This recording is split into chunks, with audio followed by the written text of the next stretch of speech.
Hello everyone, and welcome to my channel. I hope everyone is having a wonderful day.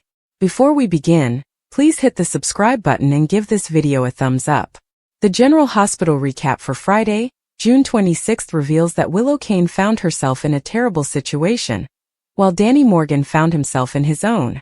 On Thursday's GH episode, Harrison Chase campaigned for peace and apologized to Tracy Quartermaine. Tracy wanted to get along with Chase, but she made it apparent that she believed he was abandoning Brooklyn Quartermaine and the family they were starting because of Willow Kane. Willow had a productive discussion with Laura Collins before spotting Brooklyn and Phoebe close. Willow requested if she might hold Phoebe, and she had the baby in her arms when Curtis Ashford came for his meeting with Willow. That allowed Curtis to meet Phoebe and look forward to his own bundle of joy. At the PCPD, Joe Fitzpatrick informed ADA Justine Turner about the tip that led to Willow and how Chase interfered with her interrogation. Joe also stated that he was able to question Drew Kane, who blinked confirmation that Willow was on Route 91 at the time of Jordan Ashford's accident. ADA Turner informed Joe about Chase's charges of deleting evidence in Willow's previous case, and eventually approved a warrant for Willow's car information. Joe discovered Willow at the Metro Court pool, while collaborating with Curtis on a project. Joe then said that he had a warrant to check Willow's SUV's trip record, and confirmed that the investigation was focused on whether she was on Route 91 at the time of Jordan's crash. Chase seems to have had an epiphany about the importance of re-evaluating his objectives. However, Chase's plan looked to go out the window when he saw Joe arrive to release all of the Willow turmoil. Alexis Davis was called back to the police station as Danny Morgan's grandmother and lawyer, after he was detained for attempting to break into the WSB field office. Danny wanted to speak with one of the higher-ups and refused to take no for an answer when he was turned down, so he attempted to hop a fence and was dragged down to the PCPD. Alexis chastised Danny, but she defended him to Ross Cullum, claiming that this would not have happened if the WSB hadn't cut off all contact with Jason Morgan. Cullum appeared to believe this was about more than Danny wanting to contact his father, but he eventually agreed with Alexis that he did not want to produce a big spectacle. Cullum declined to seek charges and requested assurance that Danny would not do this again. Alexis was relieved and discreetly cautioned Danny that Cullum was a dangerous man. Jocelyn Jacks argued with Cassius Faison, aka Nathan West at Windmere, who insisted on playing along and convincing Cullum that he was merely interested in his share of the profits.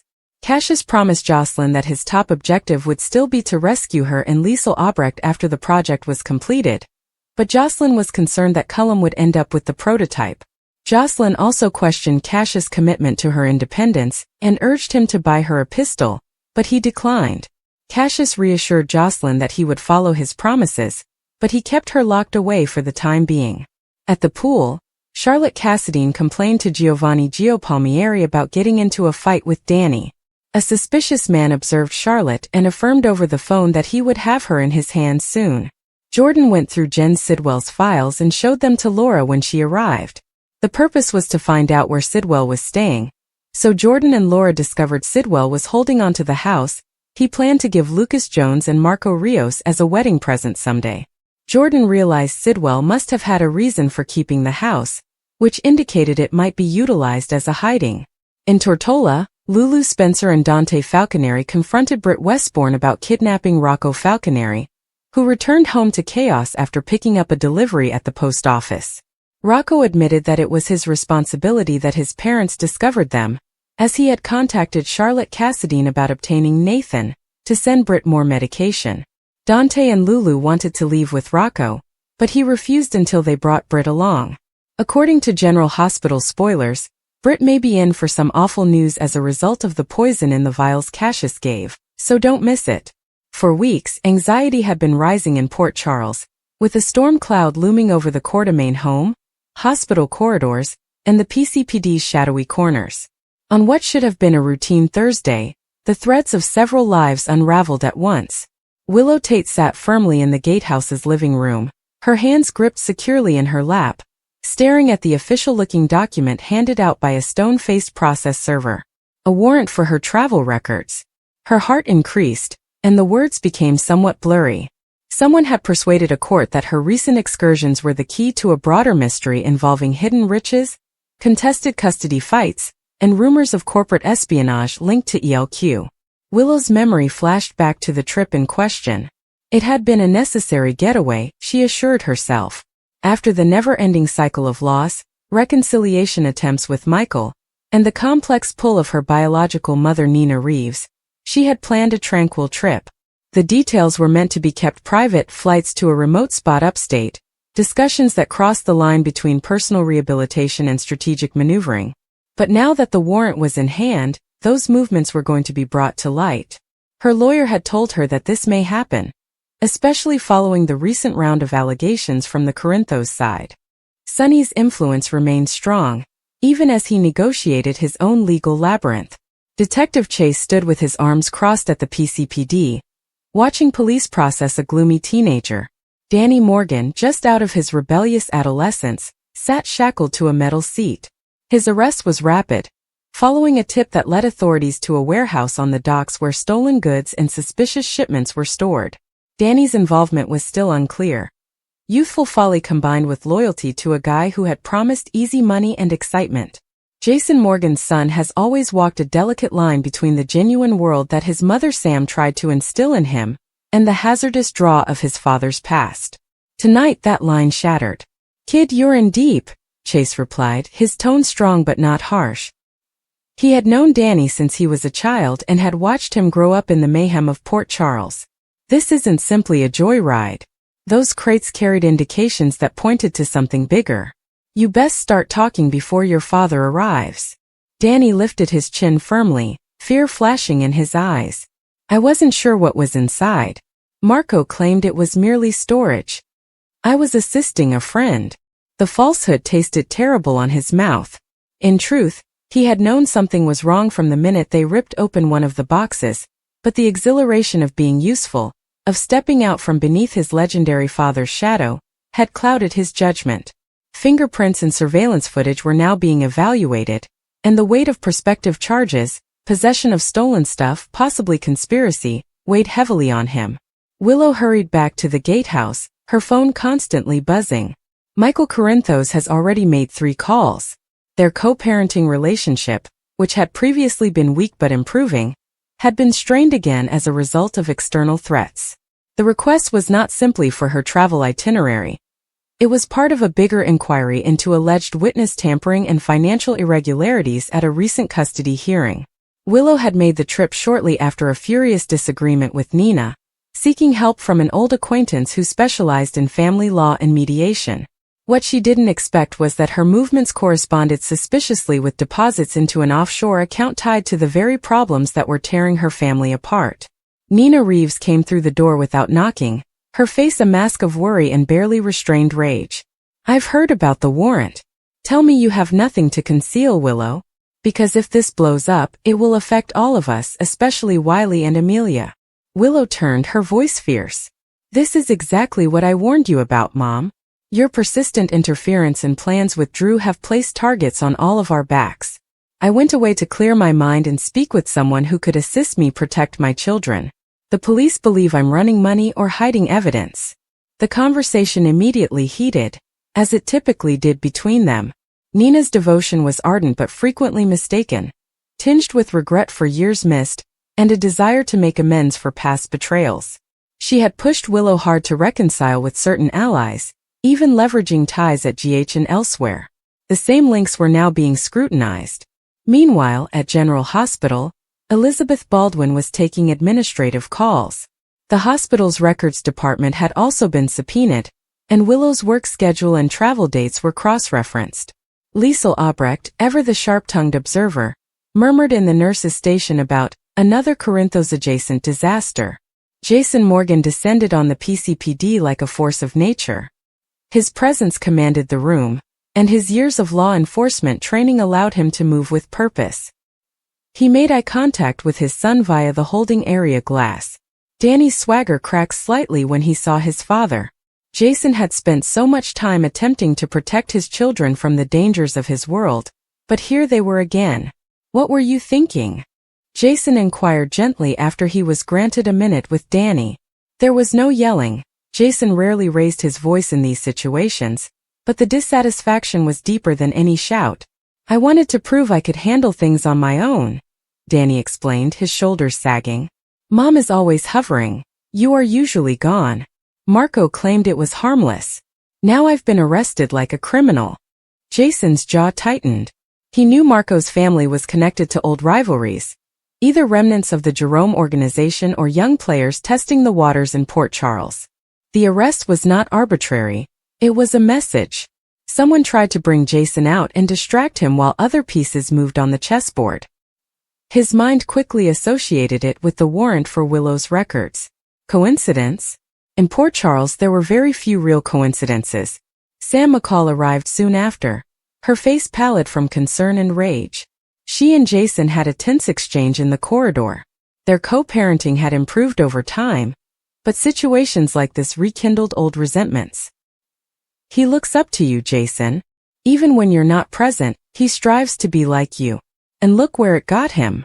I'll fix this, Jason pledged, despite the fact that doing so could require him to call in favors he had promised not to do. As dusk approached, the interconnected tragedies began to converge. Michael met with his attorney at Metro Court, where he reviewed documentation indicating Willow's journey included a stop at a private financial firm. The data, once unsealed, could demonstrate whether she was coerced or acted autonomously. Michael's protectiveness for his children clashed with the lingering love and trust difficulties he still felt for Willow. Their relationship had gone through several phases: marriage, divorce, and joint custody, but the foundation remained fragile. Willow, meantime, made the decision to be proactive. She contacted Alexis Davis for legal advice, detailing what she could recall about the trip. She had slept in hotels, attended meetings, and even visited harmless tourist attractions to clear her thoughts. I have nothing to hide, she said during their video talk. However, someone is exploiting this to undermine me. Probably the same folks that told the cops about Danny. Alexis, keen as usual, nodded. The timing seemed strange. Danny's arrest could provide leverage. Keep your head down and chronicle everything. Tracy Quartermain presided over the Quartermain Estate's drawing room, her disgust for the current scandals clear. Another day, another arrest in this godforsaken place. Despite Ned Ashton's efforts to mediate, the family remained divided. Olivia Falconeri provided a more empathetic perspective, reminding everyone that teens make mistakes, particularly in Port Charles. Danny was interrogated for hours, adhering to his tale while steadily divulging details that pointed higher up the chain. The warehouse belonged to a shell business, whose names made even the most experienced detectives pause. Chase pushed softly, giving options for reduced costs if Danny complied. The boy's young worked to his advantage, but the evidence, security film showing him helping unload crates, did not lie. By late afternoon, word of the warrant and arrest had spread throughout the hospital like wildfire. Terry Randolph spoke quietly with Portia Robinson in the Chief of Staff's office. Patient care could not suffer, yet personal entanglements made concentration difficult.